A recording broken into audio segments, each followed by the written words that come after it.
Mama Mjata. Naam. Salamu ya mambo vipi au shikamoo ndio itasii? Mimi bwana uniambia shikamoo. Mjini siku hizi wanasema mashangazi hawataki kusalimiwa. Tena usiniambie mashangazi. Mimi naitwa shangazi. Unajua bwana, tena umeniambia kitu. Sijui kwa nini hawa vijana wamechagua kutumia neno mashangazi. Mshangazi. Kwa sababu hii jina ni cheo. Na ni cheo kinachoheshimika kweli. Mtu kimwambia yule ni shangazi yangu. Hata neighbors wako, marafiki zako wa karibu nao wakishare, wakisema, wakikuita neno shangazi, yani ni jina la heshima. Lakini sasa hivi hapana. Nasikia limekuwa baya hili jina.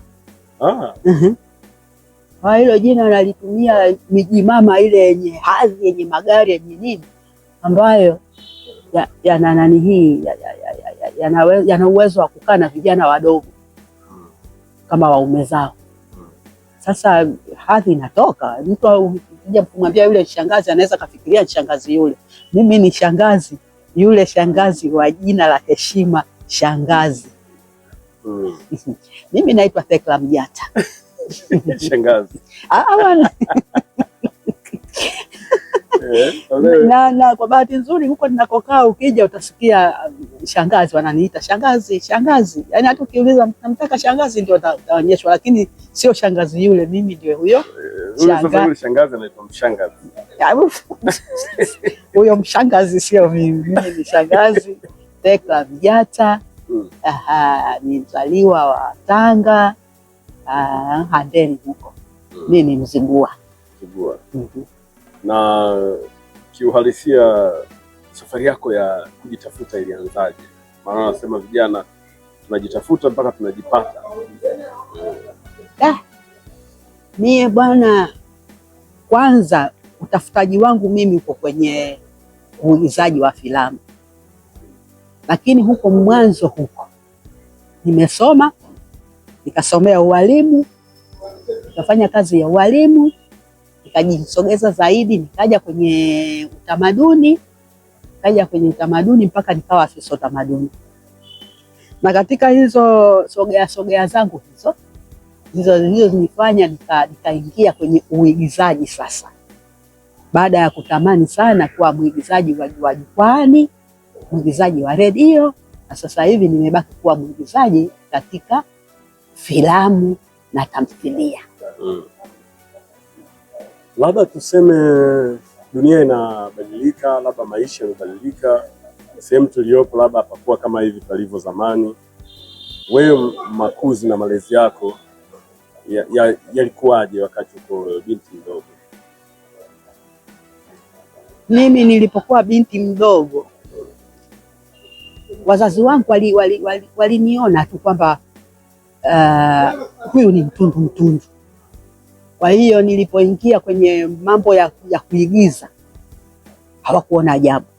Na nilipoanzia kwenye ualimu, kwanza waliona ni vizuri sana anakuwa mwalimu.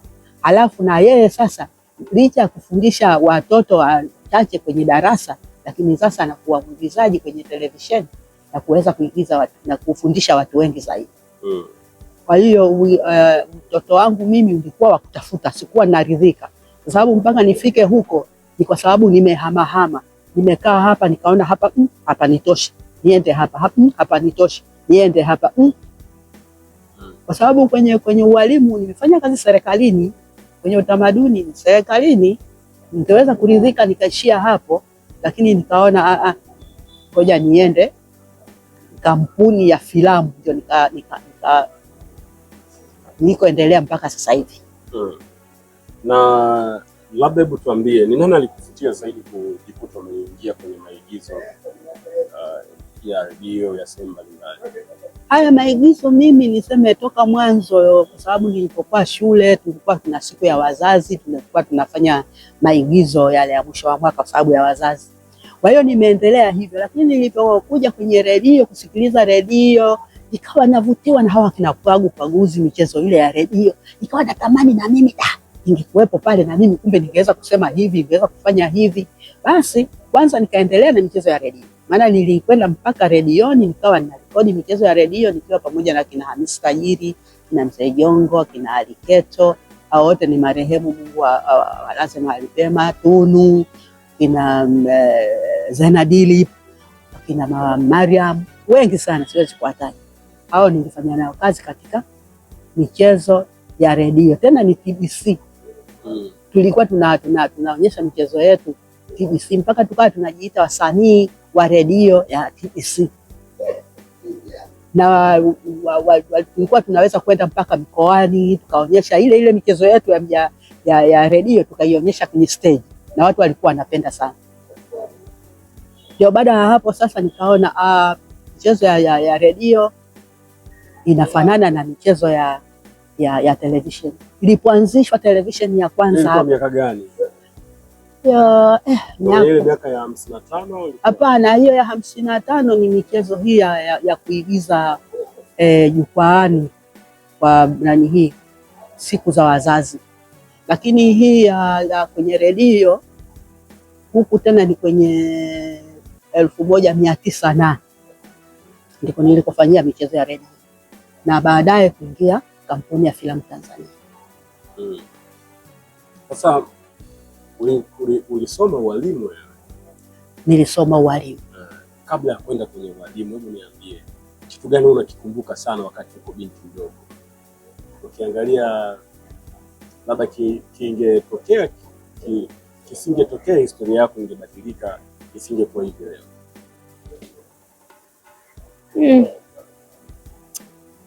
Kwa wakati huo labda niseme kama Mungu angenijalia nikaendelea nikapata masomo ya juu, kwa sababu nilikuwa najua akili yangu niliyokuwa nayo ingeweza niwezesha kutoka pale nilipoishia mpaka nikaenda ualimu. Ningeweza kwenda ualimu lakini nikiwa labda na masomo ya juu, lakini kufuatana na hali ilivyokuwa ngumu na shule zilikuwa chache, na wakati huo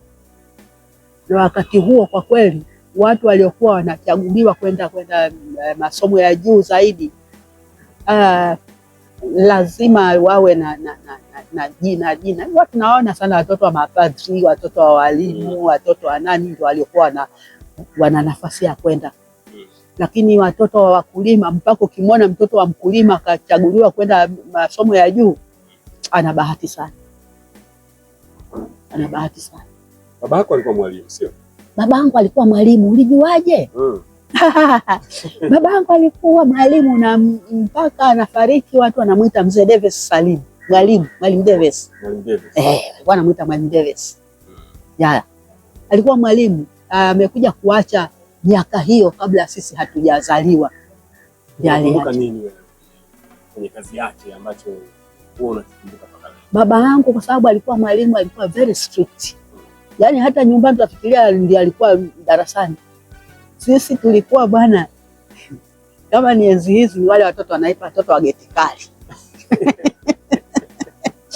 Tunapewa ruhusa ya kwenda kucheza, tunafungamana na wenzetu, lakini ule mchana wetu tunaweza kusema watoto wa geti kali. Au hata kama unakwenda kucheza huku ukijua kwamba saa fulani lazima nirudi nyumbani. Na basi ukichelewa ndio unaanza kuulizwa yuko wapi huyu? Ukirudi ulikuwa wapi? Kwa nini? Kama havieleweki nachapwa. Kama ingekuwa zamani ingekuwa watoto wa geti kali, maana nakumbuka hata sisi ilitupa tabu kidogo katika maisha. Kama mwanamke. Mlizaliwa wangapi? Sisi tulizaliwa tuko 7. Lakini mama wa kwanza kazaa ndugu zetu. Mama yetu akaolewa, kazaliwa dada yangu, nikazaliwa mimi, nikazaliwa mdogo wangu. Na kuna mdogo wetu wa mwisho mwingine, kwa mama mwingine. Sasa kwanza sisi tulipo ule udogo wetu, hawa ndugu zetu watatu hawa tayari walikuwa wameshatoka. Wanasoma huku na wengine wameolewa. Kwa hiyo sisi ndio tulikuwa watoto pale nyumbani. Sisi watatu.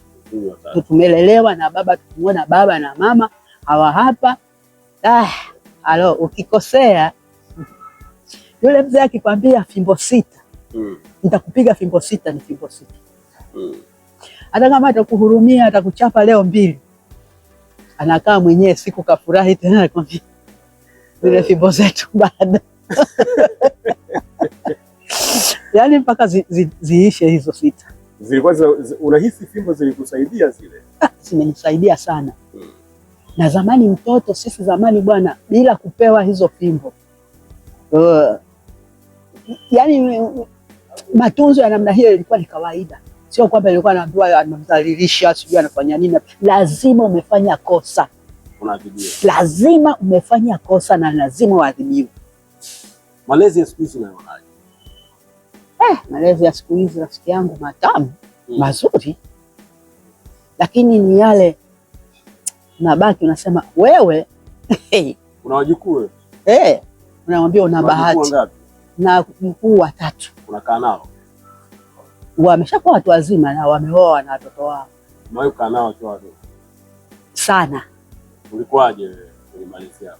Sasa wale ndio wameshaingia kwenye uzao huu wa kusema usiwe mnyapala, usiwe mkaripiaji. Kwa hiyo ilikuwa inabaki wewe nikikushika wewe au wenyewe wanajua bibi bwana kuna jicho lake, akikuangalia jua una kitu umeharibu. Ulikuwa na jina lako hapo? Ulikuwa unajua wanakuita jina gani? Hapana. Kunipa jina. Wanalipenda sana kunipa jina, ananiita bibi. Sijui, unajua saa nyingine kunakuwa na jina ulijui mpaka umekufa ndio unaambiwa walikuwa wanakuita hivi. Lakini walikuwa ni wapenzi wangu sana. Kwani nyinyi baba yenu hamkuwahi kumpa jina kwamba amefika fulani? Hapana, baba pia hatukuweza kumpa jina. Kwa sababu walikuwa anatupenda. Na kama unaadhibiwa katika lile kosa kweli ulilofanya. Pengine kwanza unaadhibiwa kosa lenyewe umelificha. Lakini baba anajua kwamba huyu kakosa. Na ni lazima nifanye nini? Nimwadhibu. Sasa mwenyewe baadaye roho yake inakusuta kwamba kweli ninastahili kuadhibiwa. Kweli niliiba nyama. Au kweli nililamba sukari. Au kweli nimemtukana yule mtoto wa watu. Unaona? Kwa hiyo unaona nastahili. Si tu ananipiga tu, kuna kitu cha ukweli. Lakini watoto siku hizi yani unatakiwa uwapende tu. Ameharibu unamwambia wewe usifanye hivyo. Wewe nitakupiga usifanye hivyo. Lakini kukaripia ni lazima.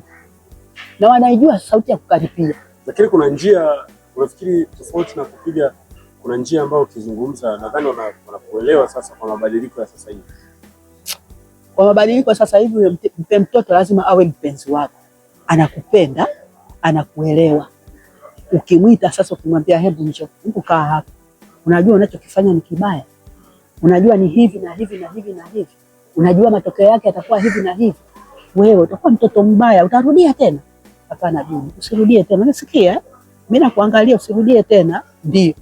Huyo ni mtoto ambaye ni msikivu.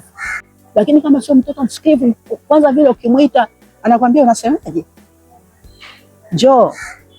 Anakuangalia. Haji. Nakwambia njoo. Haji. Baba anahofia ama nini? Baba anakuhofia. Sio kwamba ananihofia, kwamba nikienda pale bibi atanipiga. Yaani jeuri wewe utanifanya nini? Kwenye kufanya kazi zako za sanaa umefanya baba yako anakushuhudia, sio? Inaonekana kama ni mtu ambaye alikuwa na mchango mkubwa sana kwenye maisha yako. Hakuwahi kukuambia kwamba hii inaweza ikahatarisha maisha yako ama ufanye kwa umakini? Yaani bwana unakuja mule. Katika michezo yote tulikuwa tunafanya. Michezo mingine ilikuwa inafanana na tukio fulani katika jamii. Na saa nyingine bila wewe kujua jamii yako iliyokuzunguka. Lakini pale kama unasema aliniambia baba hata kwanza sio mimi niliandika huo mchezo. Mimi nimesema tu vinafanana. Vinafanana. Fulani ndiye alivyokuwa anafanya vile. Haya, hiyo imepita. Lakini umesoma shule za ukoloni wewe? Mimi nimesoma shule ya mission. Ambazo zinaendeshwa na wageni. Ilikuwa inaendeshwa na wazungu. Mimi nimefundishwa na wazungu. Waafrika walikuwa wachache. Niambie sasa, tulikuwa tunazungumza pale unapoigiza ya mambo na watu wanakusikia, baba anakufuatilia, wanasema baba ana nafasi kubwa sana kwa mtoto wa kike kwa matokeo yoyote yale mpaka anapokuwa mkubwa. Ni kweli? Ni kweli, kwa sababu kama baba yetu anajua mtoto wa kiume anao uwezo wa kuweza kusema ametoka na anajitegemea na kwenda mahali fulani, lakini mtoto wa kike hata kama atakuwa amekuwa, lakini kwao ni pale kwa baba na mama. Hiyo baba yangu alikuwa nayo sana, na hata tulipokuwa mimi nilipokuwa mkubwa nao uwezo wa kusema nataka nijenge pale, nataka nijenge pale, aliniita na kuniambia aliniita na dada yangu ambaye ni marehemu, akasema nataka mjenge hapa, nataka mjenge hapa, mimi ni mwenzenu na tutaishi wote hapa kijijini hapa, msiniache. Wakati huo dada yangu alikuwa ameolewa, yeye yuko sehemu za Kihurie huko Pareni. Lakini aliona kwamba hawa watoto kuna kesho kutwa wasinyanyasike, wawe na mahali ambapo wanasema hapa ni kwetu, hapa ni kwangu. Kwa hiyo wazee pata mzee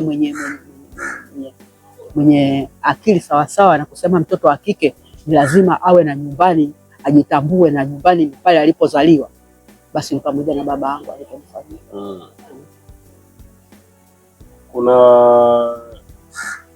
Kuna filamu mbalimbali nimekuona, lakini pia kuna moja filamu ya zamani sana, hii ndio ambayo ilifika Wagadugu. Inaitwaje?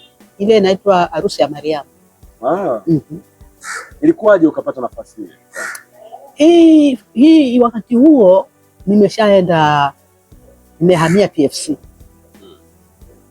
Sasa kulikuwa na Mmarekani mmoja anaitwa Ron Mavihel, kaja Tanzania akitokea na Kenya huko.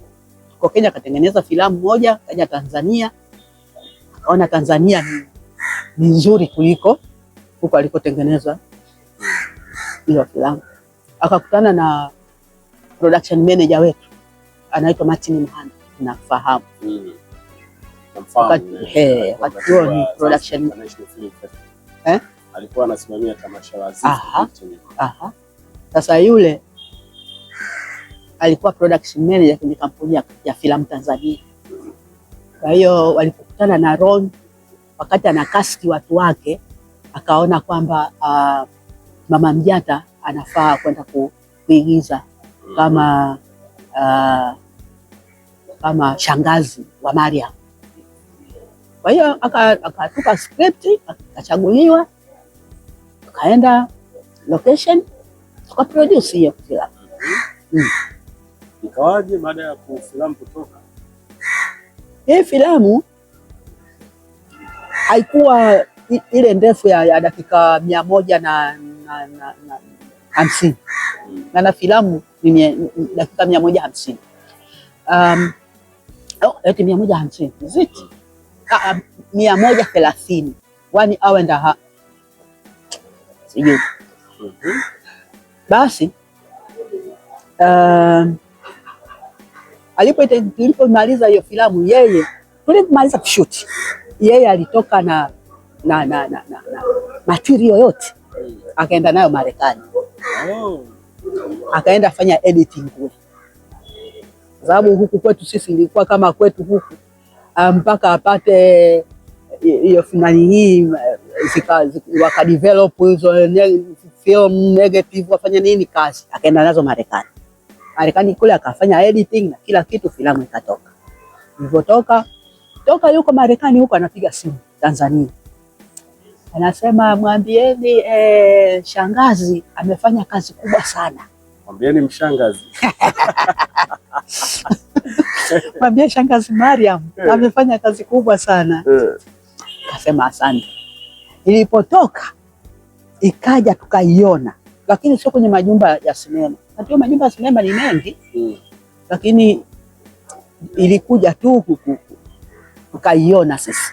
Nikaona jamani, kweli ilikuwa vizuri, nimeigiza vizuri, nimeweza. hata ilipolekwa kwenye African Film Festivals nchi tofauti tofauti, ndio huko nikapata bahati ya kuchaguliwa kwamba msanii bora. Na hii wakati huo ni Zimbabwe. Nilivyotoka Wagadugu nikafanyika mwaka uliofuata akafanya festival nyingine Zimbabwe, kule ndio nikapata ushindi huo wa mwigizaji bora. Mwigizaji bora. Mwigizaji bora wa kike. Wakati huo ninafanya kazi kampuni ya filamu, nikaja nikatambulishwa kwamba huyu ndio mwigizaji bora, basi nikafurahi. Lakini nilifurahi zaidi wakati niko kampuni ya filamu Tanzania hivyo hivyo. Nikapewa nafasi ya kuichukua hiyo filamu kuipeleka. Mara ya kwanza nimeipeleka Urusi. Kwenye African Film Festival. Ulienda nayo mwenyewe? Mwenyewe. Nilienda na wakati huo manager wetu wa kampuni ya filamu, tulienda wawili. Mara nyingine nikaichukua filamu hiyo mwenyewe kuipeleka Japani. Kwenye film festival hivyo. Sasa yani kama nilikuwa na manunguniko kwamba sasa hii filamu hata kama basi ndio ni nzuri, sasa mbona ina benefit nani, mimi napata nini? Lakini nilipopata hizo trip mbili na maslahi yale madogo madogo, kweli moyo wangu ukawa umetulia na nikawa na picha hii, filamu hii imetumika sana chuo kikuu kwenye idara ya sanaa. Imewafundisha sana vijana. Na hata wageni wa kopi zote tulizokuwa nazo TFC, wageni wale waliokuwa wanakuja ambao wanajifunza Kiswahili kutoka nchi tofauti tofauti, walipewa hiyo filamu kuiangalia, kuianalyze na kuulizana maswali. Kwa hiyo unaweza kusema filamu imekusaidia umesafiri nchi mbalimbali? Hii filamu imenisaidia, nimesafiri nchi mbalimbali. Filamu hii mpaka hivi ninavyosema, huyo Ron McGill, Mungu kamjalia yuko hai. Kama sasa hivi nikichukua simu hapa nikimwambia bwana vipi huku sisi hali hivi,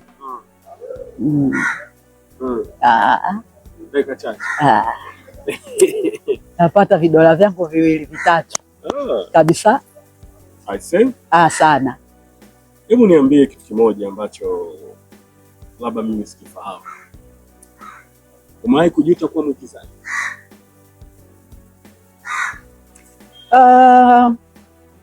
Hapana. Kwa sababu ni kitu kilikuwa rohoni mwangu kwamba nataka niwe mwigizaji, nifundishe, nitoe kile nilicho nacho, nifundishe wengine. Na kwa sababu ni kama tabia nilionayo moyoni mwangu, nataka kushare kitu na wengine. Sasa jinsi nilivyokuwa mwigizaji, napata nafasi ya kushare. Saa nyingine hata ile mwandishi alivyoandika, nikiona hapa kuna kitu fulani labda kimepungua, naweza nikakitoa mimi kikanogesha zaidi, huwa ninafanya hivi. Kwa hiyo sikujuta kuwa mwigizaji, na mpaka leo, kwa sababu nilipomaliza TFC ilipokufa, ningeweza kurudi tena serikalini kuwa mwalimu. Au nirudi? Ningeweza. Ambako kule kuna pension. Lakini sikutamani kurudi. Sikutamani kurudi kwa mwalimu. Na mpaka leo pension yangu sijaitafuta. Nikienda sijaipata bado. Nimefanya kazi zaidi ya miaka 30 serikalini. Umejaribu kuifuatilia? Na matatizo kifuatilia, ambiwa faili sijui limeliwa na mtu, sijui faili liko kule, ukienda baharini kule kwa ofisi ya waziri mkuu kule, sijui iko wapi. Yani nimekwenda mpaka barua hii peleka kwa mkurugenzi Temeke, ulipomalizia afisa utamaduni, ukipeleka hata huyu anayepokea barua muoni, barua inapokelewa halafu wewe unangoja majibu huyapati. Na hivyo siku hizi tena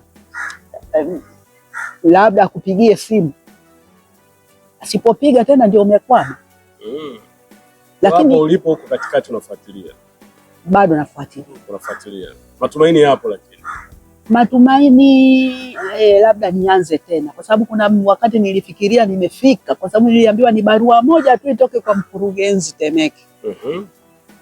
Sasa ndio hapo nilipopeleka faili mpaka leo halijawahi kutoka kwa Magome. Mbona wewe umeshuka? Bana wewe. Aisee kweli.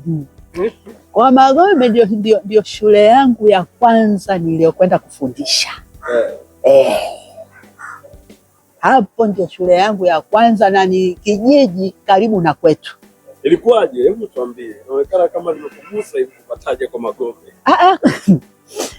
Kama umenigusa na kama umenikumbusha, yani kumbe kweli huyu kachimba kajua kwamba kwa Magome nilifanya kazi. Ndio, kwa Magome ndio station yangu ya kwanza ya ualimu. Ilikuwaje safari yako ya kwanza? Leo unaenda kuwa mwalimu, siku ya kwanza umemaliza masomo umepangiwa pale. Mimi bahati nzuri pale kwa Magome kwanza palikuwa na ndugu zangu. Kwa hiyo fika yangu nimefika nyumbani kwa ndugu zangu, nikaanza kufanya kazi pale. Kama mnaanza kufanya kazi hasa kama mwalimu, haja yako unataka tena, kama unafundisha darasa la kwanza, haja yako ni kutaka kuona, lazima niwaone hawa watoto wanajua kusoma na kuandika. Sasa unapofundisha ikafika karibu na mwisho, unaona kuna watoto yani kama vile haujamfundisha hawezi kusoma. Hapa nakosea wapi? Na huyu mtoto lazima asome, lazima ajue kusoma na kuandika kabla ya kwenda darasa la pili. Hapo ndio unashika kweli kweli, unakazana ujue kwamba kuna makosa gani, huyu mtoto ana tatizo gani. Inakubidi wewe sasa hawa wengine waache udili na huyu mpaka ujue kwamba anaweza kusoma na kuandika. Kazi haikuwa rahisi, lakini ndio lazima uifanye. Lazima uifanye. Ndio nilifanya hiyo. Pale nilikaa kama miaka miwili hivi. Miaka miwili. Ndio nikahama tena. Unakumbuka vizuri sana kwa Magome? Pana chochote kwenye historia ya maisha yako? Bana wewe nini kwani? Naona kama kuna kitu hujakisema na nataka nikisikie unakisema wewe. Pale kwa Magome?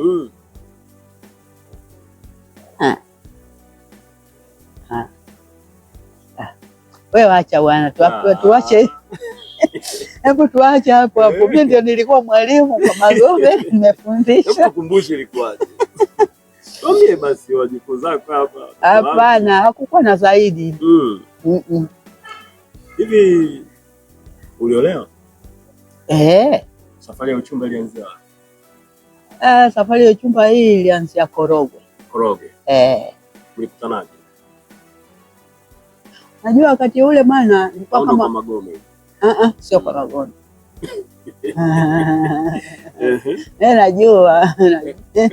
Najua na kitu kwa Magome. Ndipo nilipopata mtoto wangu wa kwanza ambaye anaitwa Anita. Ndio nilipompatia mtoto wangu wa kwanza, lakini baada ya hapo nikahama na nilipoenda hizo shule nyingine. Sasa swali lako lilikuwa nini vile hilo la uchumba? Mlikutana? Uchumba Mombo. Wakati ule ilikuwa ile bado ile ya kuambiwa kaka muoe mfulani bwana, mimi naishi naye huko, ana tabia nzuri sana. Nilikuwa na rafiki yangu mwalimu mwenzangu,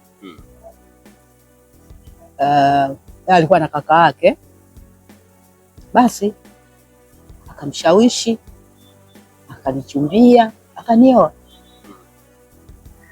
Alikuja tu mjiwani wala mjaifu? Alikuja kujintroduce kwangu kwa hapo sasa nikiwa Mombo, kwamba nia yake ni kwamba anataka nimpeleke kwetu akaonekane aninyoe. Basi tukafuata hizo procedure. Akafuata hizo taratibu. Akafuata taratibu. Akafuata taratibu. Ukiangalia mambo ya uchumba zamani na sasa hivi, maoni yako yakoje? Maoni yangu ni kwamba umjue mtu na uwe na lengo la kusema kweli unampenda, na kwamba basi utamvumilia, utakuwa naye katika yale yote ambayo atakuwa nayo katika maisha yake, na utakubali yote ambayo yatatokea. Basi mkioana katika nia namna hiyo mtaishi. Lakini kama unakuwa na lengo, unafuata labda hela, kipato, labda na gari. Tena watoto wa siku hizi urogwa wao hasa gari. Haangalii hivi ana nyumba, hajui kwamba gari ile anapaki wapi, lakini ili mradi ana gari anajua bila shaka na nyumba anayo. Sasa wakiolewa wanakaa nyumba ya kupanga, gari wanapaki, pakupakia hakuna, inalala CCM. Ukishakuwa na upendo wa namna hiyo, wakikuoa sasa umejifunga. Zamani umejifunga, huwezi kuondoka, lazima uvumilie. Ni mengi yanatokea, mengi, sio kwamba yanakuwa matamu, sio kwamba vile ulivyofikiria ndivyo vitakavyokuwa vinatokea, lakini sasa inakubidi uwe mvumilivu. Uwe mvumilivu sana, na saa nyingine yani unakuwa muongo, unadanganya watu. Wakikuona umetoka na gauni lako zuri, wanaona sasa ana maisha mazuri yule, ndio wanatamani hata mimi yule mwanamume angenioa. Kumbe mwenzio mle ndani vinawaka moto, lakini ni siri yako. Unatunza siri ya nyumbani. Na unajitunza, unajilea, unajipendezesha. Lakini sio siku hizi. Kwanza huyo mtu unayemfuata na yeye pengine ana gari. Wewe mwanamume una gari na yeye ana gari. Sasa unamletea za kuleta. Ukiondoka na gari na mwenzio anaondoka na yeye anakwenda zake. Mtakuja kurudi kama kila mtu katulia, ukimuita bwana rudi nyumbani, anarudi, akitaka anarudi, wala humuulizi ulikuwa wapi. Yani hakuna kuulizana, kila mtu ana uwezo bwana, wewe ulikuwa wapi, wewe ulikuwa wapi. Basi hali inakuwa ngumu. Ukiwa una fedha ndo na mimi.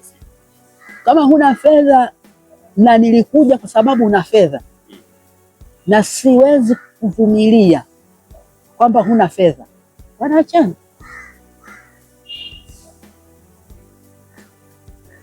Na vijana siku hizi vile hamtaki kujituma. Hataki maumivu. Hawataki maumivu. Na kuna kama haya bwana. Hebu kama tupe mfano. Unajua maisha ukizungumza si kosa. Mimi naona kuna laana fulani. Mimi sijui inatoka wapi. Hii ya kina nani? Mnaita mashangazi? Mimi sijui imetoka wapi. Mbaba.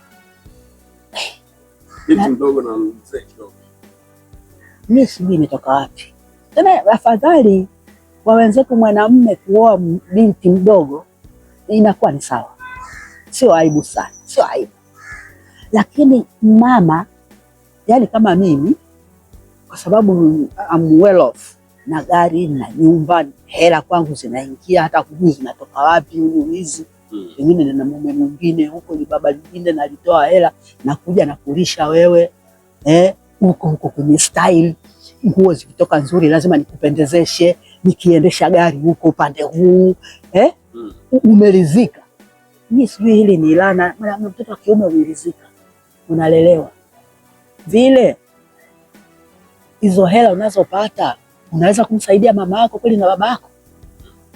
Wakutoa hela kwa mwanamke akupe wewe hela, alafu useme una uwezo kumsaidia baba na mama? Kwani hapana, hapana. Lakini ndio hiyo hali, na sijui Mungu ndiye kawajalia nini hao mashangazi kuwapa akili ya namna hii. Badala ya kumtunza mama yake, badala ya kumtunza mtoto wa mjomba wake, badala ya hapana. Hapana. Hebu niambie, umepita makundi mbalimbali ya maigizo. Moja ya kazi zako unazokumbuka sana ni uliwahi kufuatilia kwenye shughuli zako, unasema mlitaka kupigana kwelikweli kwenye kuigiza. Ilikuwa na kina Bishanga.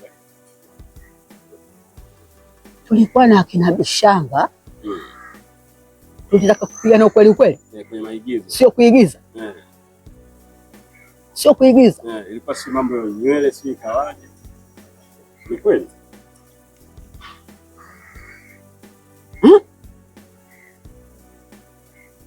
Mwongozaji alitaka mpigane kwa kweli. Ni kweli.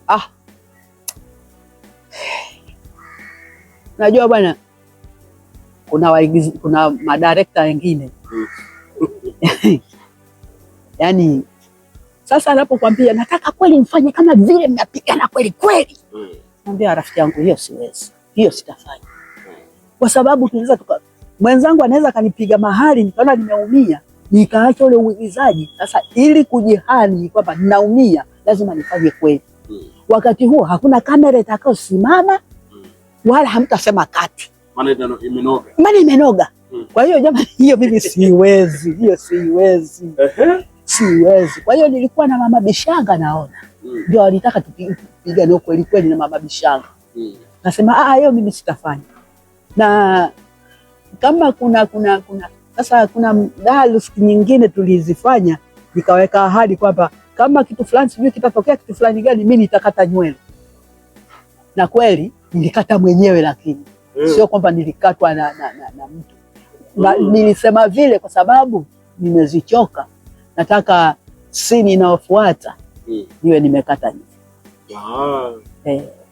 I see. Kwa hiyo hizi ni moja ya kumbukumbu zako unakumbuka? Nazikumbuka vizuri sana. Nasikia wewe ni shabiki wa Yanga kinaki. Hapana bwana. Mimi sio Yanga. Acha utani. Mimi ni mpenzi wa Simba. Wa Simba? Sio Yanga. Sio Yanga. Ila zamani ilikuwa Yanga. Kwa sasa sione ajabu kwa nini mtu kumbe anakuwa Yanga alafu anahama anakuwa mpenzi wa Simba. Inatokea, na pengine umekwazwa na kitu fulani ukaona bwana, siwe sababu. Kama kwa sababu ya kuwa Yanga ndio ilete hii, basi mimi bora ni hame. Na kweli Mungu alinijalia mapenzi, niliyahamisha. Mapenzi ya Yanga niliyahamisha. Mimi sasa ni Simba kindaki. Kwa nini ulihama Yanga? Kuna mtu alinitukana.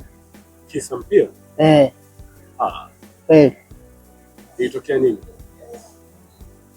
Hivi tukubishana mambo ya uchezaji. Yule amecheza vibaya, yule nini, bwana pale sisi lazima tungekuwa tumefungwa tu, fulani kafanya hivi. Yule bwana akatoa tusi. Tusi ambalo mimi sikukubali. Wala sikukubali kwamba anitukane. Sasa kwa sababu sikuweza kugombana naye. Kama sababu ni kwamba wewe ni Yanga, mimi ni Yanga, hatuwezi kuongelea ubaya unaofanyika kwenye timu. Nikiongea na wewe ndio mwenzangu tunaoishi pamoja, nikiongea kumbe unaweza kunitukania tusi la mamangu. Basi kuanzia leo. Ila mpaka leo kanga za Yanga ninazo. Wakati ule ilikuwa kuna misturi unasuka rangi ya kijani na manjano ninazo, lakini si mpenzi wa Yanga. Ya zamani. Ulikuwa kwenye Sitabila? Kwenye? Sitabila tu. Sitabila ni nini? Yanga anafungwa goli 6. Kumbe wasema Sitabila, yes. Uwanjani. Kwani Yanga na Simba nani amewahi kufungwa goli nyingi sasa? Yanga na Simba? Yani katika 6, 5, 7, 11. Yanga bwana, hayo Simba vile amepita kweli. Simba juzi alifungwa 5. Lakini 7, 8 na Yanga hapana. 6 ilikuwaje? Uwanjani. Ulikuwepo uwanjani? Tusimulie, unaweza kutusimulia ilikuwaje? Hivi kwanza wakati huo mimi ni afisa utamaduni. Mwaka 76 hiyo. 76. 76. Okay, lakini nilikuwa na uwezo wa kuingia uwanjani. Nilikuwa uwanjani. Walilewa. Yanga akina Kajole wakati huo. Yaani anaitwa mtu kabisa, njoo mpira huu hapa, kweli mtu anaenda, akifika pale mpira umeondoka. Wakati ule si machenga, chenga zile na nini. Kwa hiyo Ndio, zilitinga 6. 6 hizo. Hapo ulikuwa shabiki wa Yanga sasa. Hapo 76 so yeye alikuwa bado shabiki wa Yanga. Oh, kahama. Unaweza kurudi Yanga sasa hivi? Hapana. Kwa sababu kwanza hata huku Simba sasa mimi ni mpenzi tu. Lakini unajua kuwa ni mshabiki. Kuwa mpenzi ni ule unaweza ukajua timu. Ukajua fulani anacheza hivi, fulani yule. Lakini mimi sasa hivi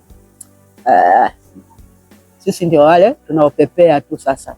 Mnadi ninasema ni Simba.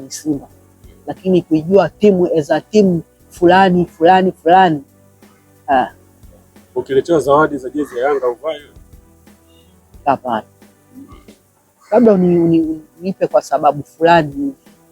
Lakini kuvaa tu hapana. Umefanya kazi na Ray Kigosi, sio? Ray Kigosi na Marehemu Kanumba. Fadhali uniambie Kanumba kweli nimefanya kazi naye nyingi. Mona Lisa. Mona Lisa leo tuliigiza naye kama Johari. Unajua hao waigizaji tulikuwa tunakwenda kama kwa vikundi. Huyu Kanumba na Ray hawa walikuwa kwenye Kaole hapa. Kaole. Ndio. Sisi tulikuwa mambo hayo. Na kina Bishanga. Kwa hiyo hata ule uchaguzi wetu mchague fulani kwenye hizi filamu zao walizokuwa wanazofanya mpaka sasa hivi, mara nyingi sana kama vile wanapenda sana kuchukua wenzao Kaole. Mimi sijafanya kazi. Niliwahi kufanya kazi moja akiwa kama director huyu Kanumba. Ray. Moja tu. Na huyu Johari sijawahi kufanya kazi yake. Kanumba nilifanya kazi naye sana. Kwa nini Kanumba ulifanya naye kazi hii? Nilikuwa na enjoy. Alinikubali. Alikuwa ananikast. Na wakati ule Kanumba yuko chini ya yule Mtitu Game. Mtitu Game alinikubali. Na Kanumba pia alinikubali. Kwa sababu mtu kama Kanumba ana uwezo wa kusema bwana, mnanipa Mama Mjata kama mama yangu. Hapana. Mimi siwezi kumechi naye. Lakini alikuwa ananichukua kama mama yake. Kanumba mwenyewe. Kwa hiyo wakileta mama mwingine anasema hapana. Kama JB sasa hivi. JB anasema mimi kama mtu Mama Mjata hayupo ambaye ndio naona ndio mama yangu, basi niambieni tu awe shangazi. Lakini sio mama yangu Mama Mjata. Kwa hiyo Kanumba alikuwa ananikubali. Na nimefanya naye kazi vizuri. Ndio hivi. Rest in peace. Kitu gani unakumbuka sana kwa Kanumba? Alikuwa anajali, ni mtu mwenye heshima, anajali mtu, anaongea vizuri, alikuwa anajiteremsha. Tulikuwa tunakula naye, kienda location na kwenda mahali, haya bwana, hapa ndipo tunapokula, leteni haya. Kwanza alikuwa na sifa moja, Mungu anisamehe. Ali sahani moja. Lazima double. Kwa hiyo sahani zake mbili ndio anakula. Alikuwa kijana mzuri. Hata kama hivi ndio unakwenda production, umekaa kwenye kituo na ngoja gari la usafiri, yeye anapita, anakuchukua. Nakwenda naye mpaka location. Wengine wanafunga vioo vyeusi wala. Na unajua amepita na amekuona. Sasa namba unaijua. Na amekuona. Na ameniona. Lakini ameondoka huyo. Ameondoka. Kumbukumbu nzuri unazozikumbuka kwenye kazi zako ni zipi? Kumbukumbu nzuri ninazozikumbuka. bwana, mbona ni nyingi, na hizi kumbukumbu unazikumbuka na wakati ule labda ndio mmetoka location, mmemaliza kazi fulani. Kwa hiyo yale matukio yaliyotokea pale yamekuvuta kiasi gani, mnakwenda tena kambi nyingine tena unafanya kazi, kuna kumbukumbu. Kwa hiyo kumbukumbu ni nyingi tu, siwezi kukumbuka hasa nikasema hii hasa. Lakini kila unapofanya kazi lazima unaondoka na. Jambo gani kwenye maisha lilitokea lilikuumiza sana? Jambo lililotokea kwenye maisha ni nafsi yangu kwanza.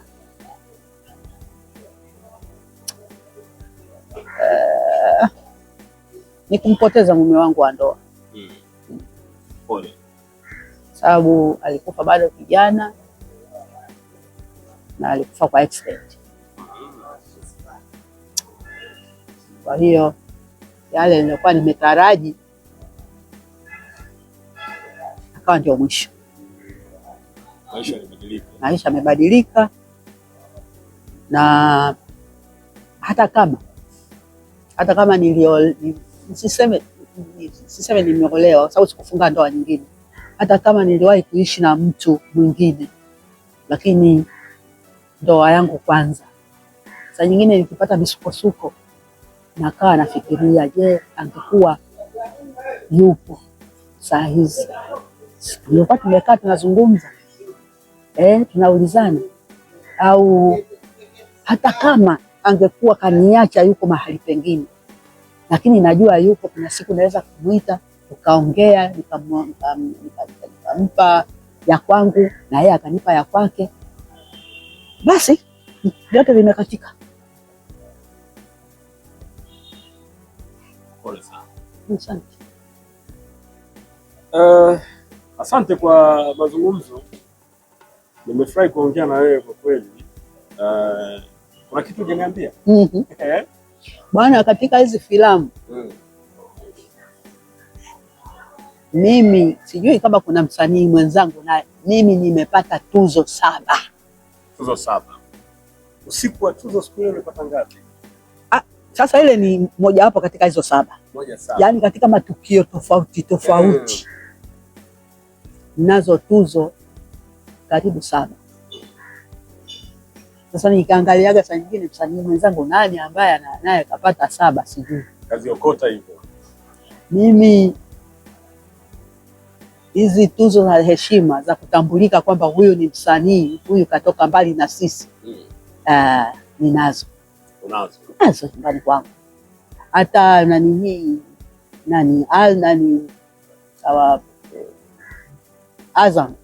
Azam TV, sinema zetu, dude lao kubwa limeandikwa kwa maandishi ya dhahabu, mfuko wa utamaduni. Enzi zile walinitambua, wamenipa tuzo. Alafu baraza la sanaa usiku wa msanii nimepata. Halafu hapa juzi hapa ile ilikuwa nini, mfuko ilikuwa hizi ni tuzo za filamu Tanzania. Tuzo za filamu Tanzania nimepata. Kwa hiyo kwa ujumla kwa kweli na tuzo kama 7. Moja ya tuzo ambayo nilishuhudia ni ile tuzo ya heshima, sio? Ulijisikiaje? Siku ile tena vile bwana wameniweka mwisho. Yaani nilikuwa nasema kwangu. Wakati ulipewa mwaliko tu wa kuhudhuria, sio? Nilipewa mwaliko wa kuhudhuria.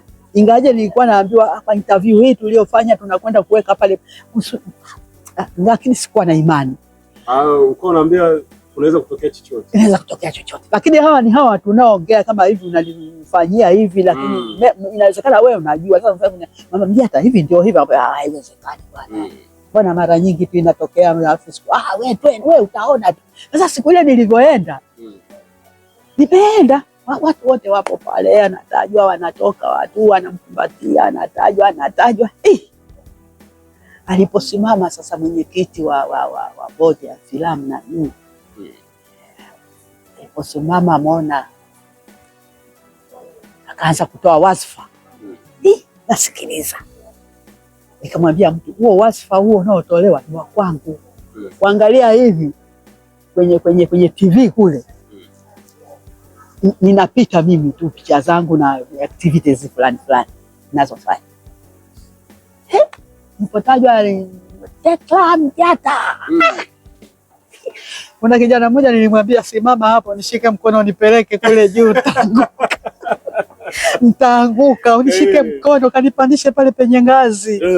Basi nikae kwenda pale na kumbatiana, Mona Lisa Mwakalinga.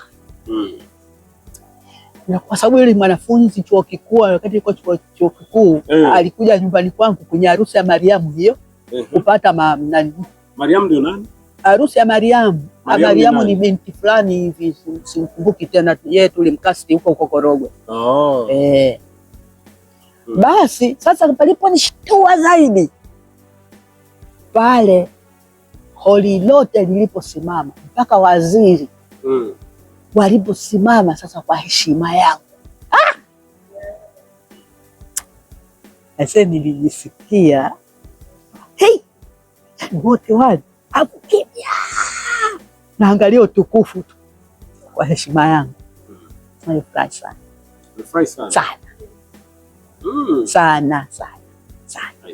Sana. Yaani nilifurahi sana. Ile hali ya watu kusimama ulipata tafsiri gani kichwani? Kwanza mwanzoni nilishtuka kwanza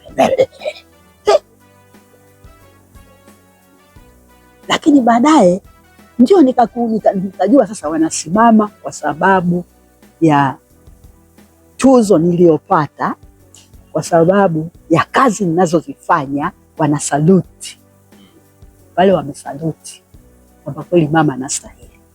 Kwa hiyo wote wale nipa heshima zao. Yoyote kama unamheshimu lazima unaposalimiana naye, unapoongea naye, basi unasimama mnapeana mikono. Kwa hiyo pale walisaluti kwa ajili yangu. Nimefurahi sana.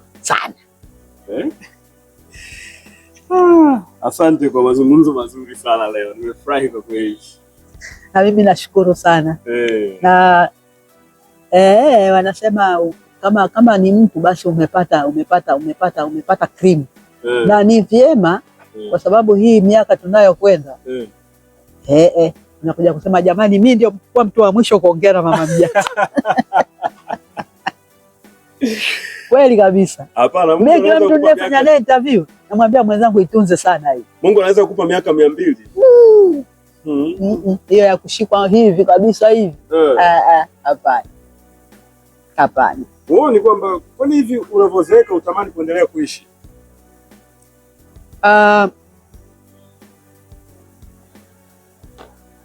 Natamani kuishi. Lakini ninachoomba ni Mungu anijalie basi niwe na nguvu zangu, niwe na uwezo. Lakini nitakapokuwa tena niko useless,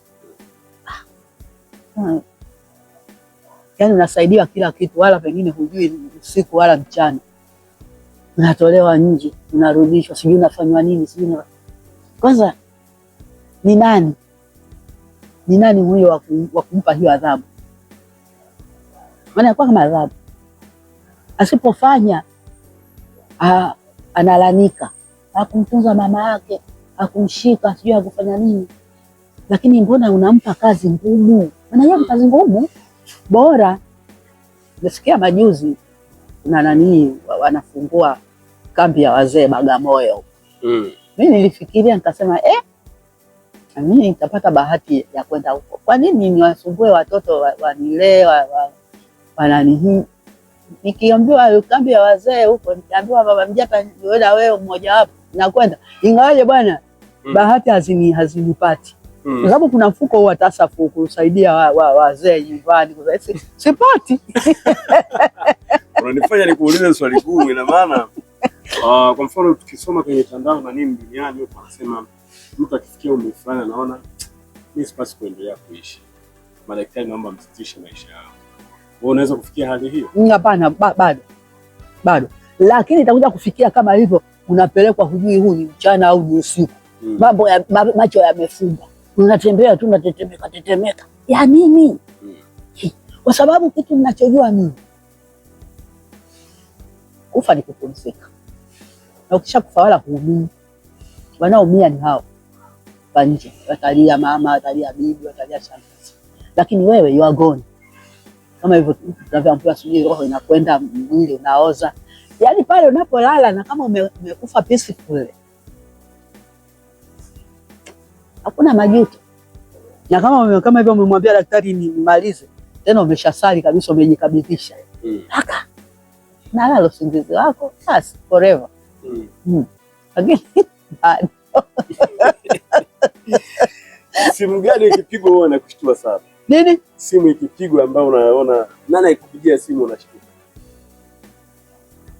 Simu ambayo ikipigwa ninashtuka na sitaki kuikosa, ya mama yangu. Na mama yangu mdogo, mdogo wa mama yangu yuko nyumbani, ni mtu mzima. Sasa ikipigwa hiyo, kwanza hapigipigi hovyo. Ana umri gani? Yuko kwenye 90 nayo. Kwa hiyo akipiga simu, hata kama basi leo nataka niongee na wewe, nimekukumbuka, nitaongea zaidi ya nusu saa. Na nakwambia kama nikipiga simu mimi nikiongea, sitaki sijui unakatakata sijui unafanya nini. Niongee mpaka nimalize yale mazungumzo yangu nijaisha. Kwa hiyo sitaki kuikosa hiyo simu, kwa sababu unaweza ukaambiwa mama yako anaumwa au mama yako hivi, mama yako hivi. Kwa hiyo ni kitu, kwa hiyo ni kitu ambacho lazima simu hiyo nifanye nini, niipate. Una story nyingi nzuri sana. Mtoto wako mkubwa wa kwanza yuko wapi? Mtoto wangu mkubwa wa kwanza, mimi naweza nikasema ni Alfa na Omega, ndio huyo peke yake. Ndio huyo. Yuko Bagamoyo. Ndio huyo tu. Mungu alikujalia. Afanya shughuli gani wewe? Alikuwa mwalimu. Ni mwalimu. Kwa alirithi. Alipenda au wewe ndio ulimchagulia? Hapana, alipenda. Alipenda. Na mtindo wa wazazi kuwachagulia watoto ni mzuri. Unajua saa nyingine enzi hizo, manake nao ni kwenye enzi. Ilikuwa kama unasoma shule, umefanya mtihani, umemaliza, ukashtukia umepata appointment, unaambiwa ukawe mwalimu.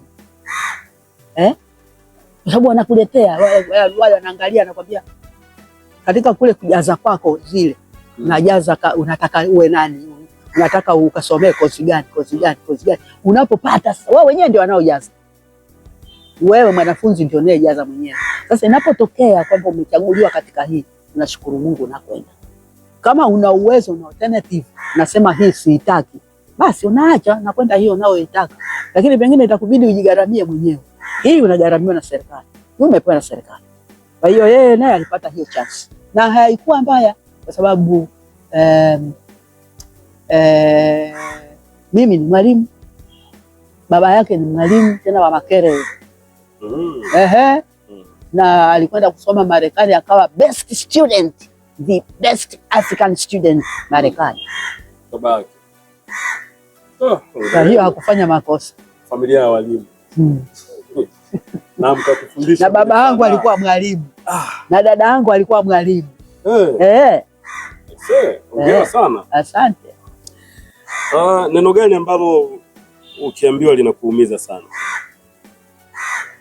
Neno mtu akiniambia ananiumiza.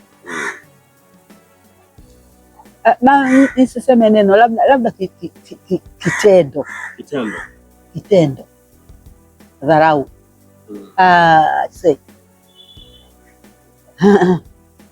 Usinidharau. Yes, hiyo sitaki dharau kabisa. Nikushukuru, asante. Na niambie wewe unasikiliza muziki gani kwa sasa hivi, kwa vijana waliopo sasa hivi? Unazisikia? Unamsikilizaga nani sasa? Mimi bwana,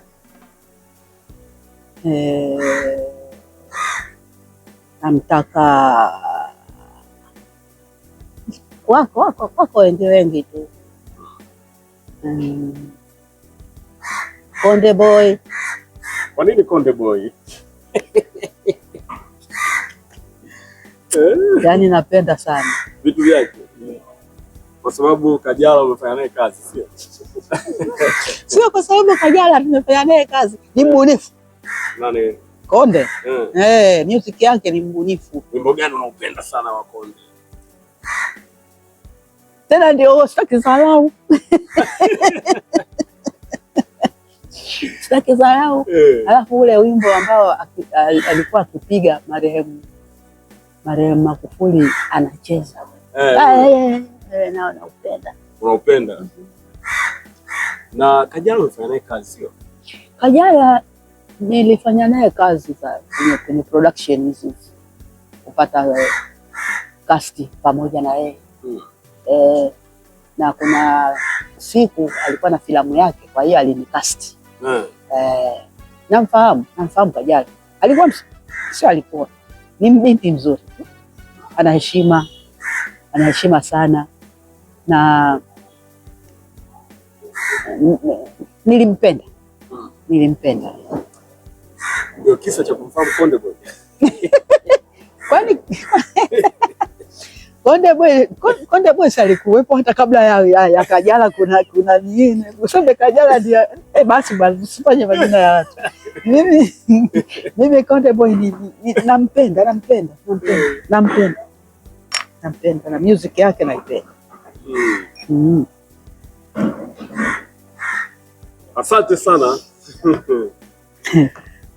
Nashukuru sana bwana.